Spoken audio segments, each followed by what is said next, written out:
अब की बार कोई फोर्स लगाई नहीं गई और वहीं झगड़ा वितंडाबाज शुरू किया। एक भी बार किसी ने उन निर्दोष हिंदुओं के लिए कभी दो शब्द नहीं कहे, उनके प्रति, उन परिवारों के प्रति संवेदना के शब्द नहीं कहे।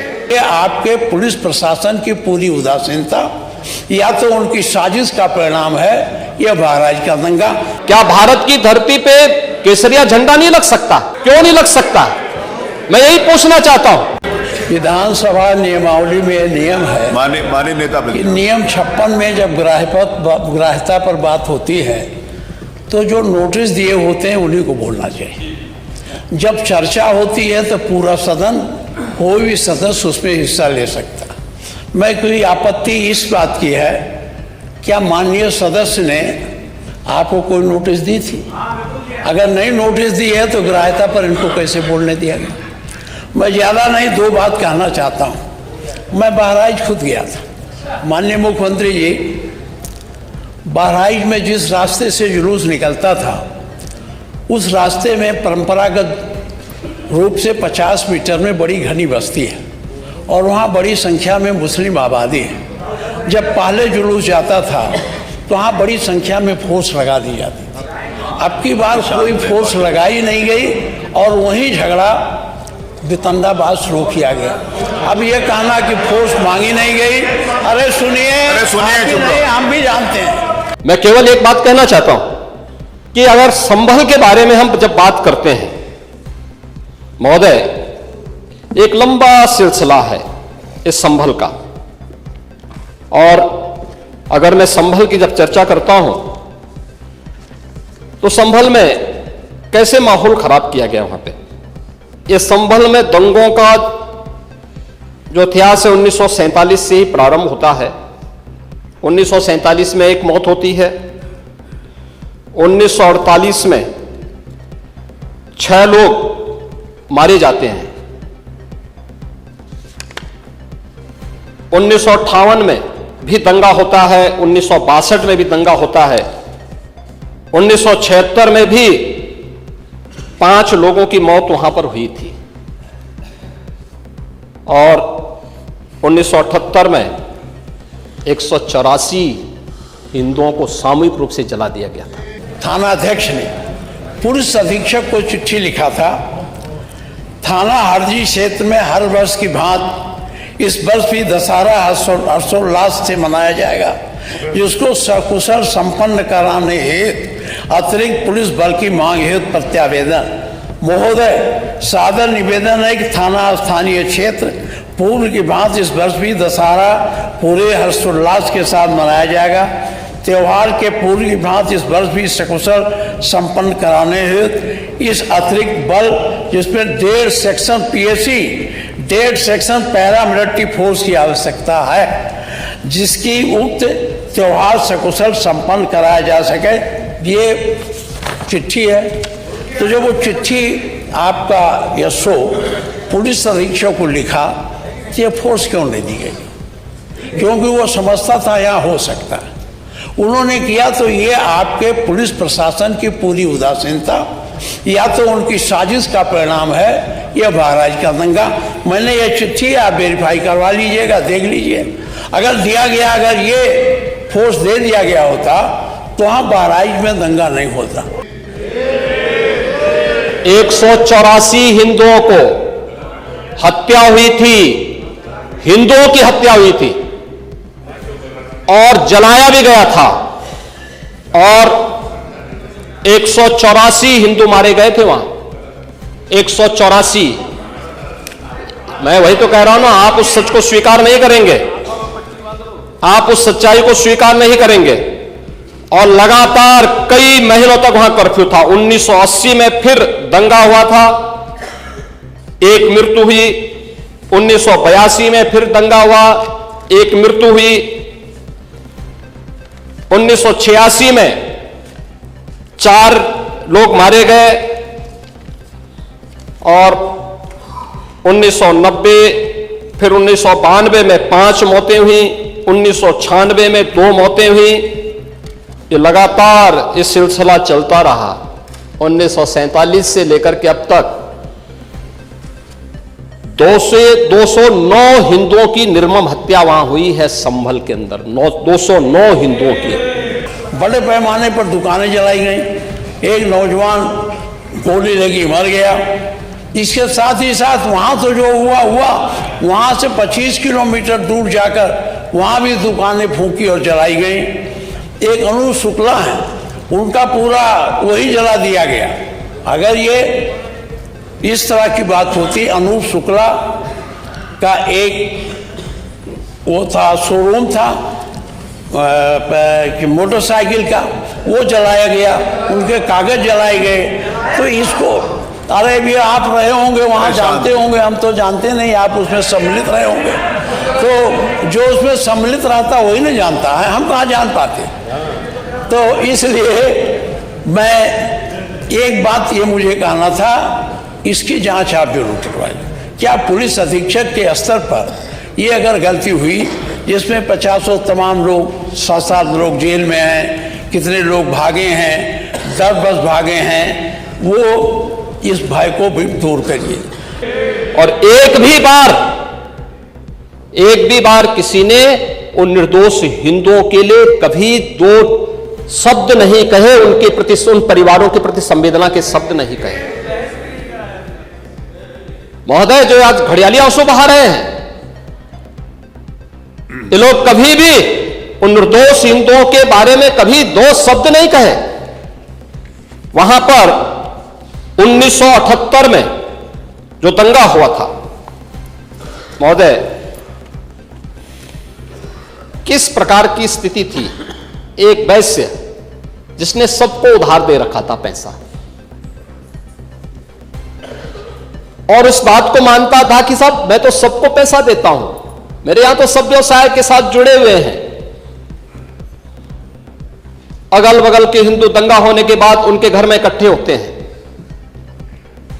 इकट्ठा होने के बाद उनको घेर लिया जाता है। घेरने के बाद वो बोलते हैं, भाई आप हमें क्यों घेर रहे हैं। कहा जाता है, नहीं, क्योंकि तुम इन हाथों से पैसा मांगोगे, इसलिए उनके हाथ काटे जाते हैं, फिर उनके पैर काटे जाते हैं, और फिर उनका गला रेंत करके हत्या होती है। ये लोग सौहार्द की बात करते हैं, शर्म नहीं आती इन लोगों को सौहार्द के बारे में चर्चा करने की। यहाँ एक बात और कहना चाहूँगा, मुख्यमंत्री जी हमेशा चलेगा। जब एक्ट पास हो गया था तो एक्ट में सुप्रीम कोर्ट में जब पिटीशन गया तो चीफ जस्टिस ने सर्वे की बात कर दी, और आप जानते थे इस सर्वे से अनावश्यक विवाद पैदा होगा, तो सरकार को इसकी पुनरीक्षण याचिका दायर करनी चाहिए थी सुप्रीम कोर्ट में, जो नहीं हुई। अच्छा, ये जानते हुए कि सर्वे के बावजूद एक्ट के अनुसार उसका कोई रूप नहीं बदला जा सकता, मस्जिद को मंदिर नहीं बनाया जा सकता, मंदिर को मस्जिद नहीं बनाया जा सकता, ये उस एक्ट में प्रावधानित है। तो सर्वे का क्या मतलब है? सर्वे कराने का मतलब है सांप्रदायिक भावना को चोट पहुंचाना, और जो हमारी समरसता है उसको बिगाड़ना। 1978 से जो मंदिर आज निकल रहा है, 1978 से इन लोगों ने कभी खोलने नहीं दिया उस मंदिर को। जो आज बजरंगबली का मंदिर निकल रहा है, जो वहां पर आज 22 कुएं किसने बंद किए थे, इन 22 कुओं को भी वहां पे बंद किया गया। और वहां का माहौल इतना तनावपूर्ण किसने बनाया था? ये पत्थरबाज कौन थे? एक भी गिरफ्तारी बिना साक्ष्य के नहीं हो रही है। और याद रखना, जिसने पत्थरबाजी की होगी, जिसने माहौल खराब किया होगा, उसमें एक भी बचने वाला भी नहीं है, एक भी नहीं बचेगा। आज हम कहां खड़े हैं? जिस बुद्ध की धरा से दया और करुणा का संदेश गया हो, जिस उत्तर प्रदेश की धरा से वसुधैव कुटुंबकम का नारा निकला हो, आज वहीं अपने निवासियों के साथ क्या हो रहा, कितने भेदभाव हो रहे हैं, इसको कौन देखेगा? सनातन धर्म के पैरोकार लोग, सब लोग रोज इस बात को करते हैं, लेकिन आज ये क्यों हो रहा है? मैं आपसे निवेदन करता हूं कि मैं बहुत ज़्यादा हमारी घटनाओं पर बात हो गई। एक तो बहराइच की, दूसरी ये अब तो सुप्रीम कोर्ट ने प्रतिबंध लगा दिया, नहीं होगा, लेकिन इसकी उच्च स्तरीय जांच बहराइच की भी आपको करानी चाहिए।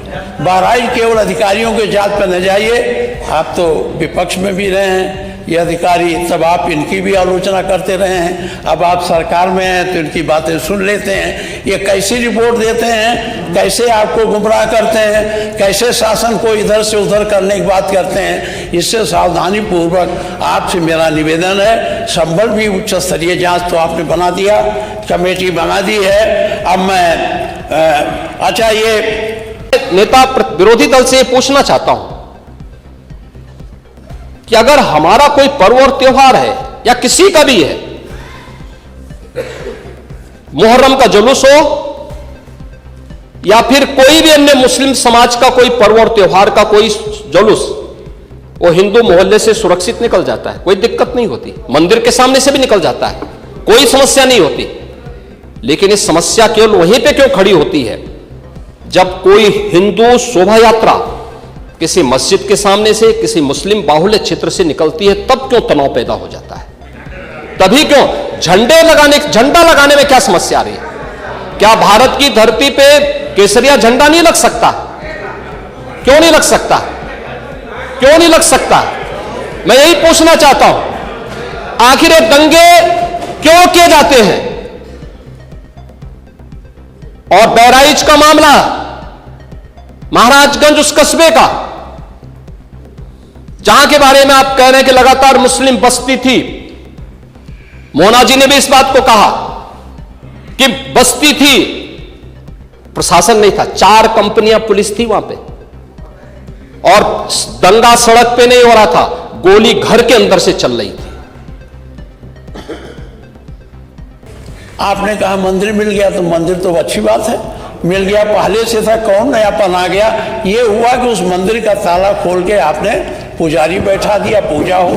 तो मंदिर का तो कोई विरोधी है नहीं। हर आदमी का, हमारे घर पर भी मंदिर है, हमारे घर के सामने बड़ा नहीं छोटा सा ही है, रोज उसमें जल चढ़ाया जाता है, हर हिंदू के घर पर होता है। तो कोई पुरातत्ववेत्ता ने खोद के तो निकाला नहीं है कि बड़ी प्राचीन मंदिर को निकाला। इसको लेकर इतना चल रहा है, मंदिर मिल गया, मंदिर मिल गया।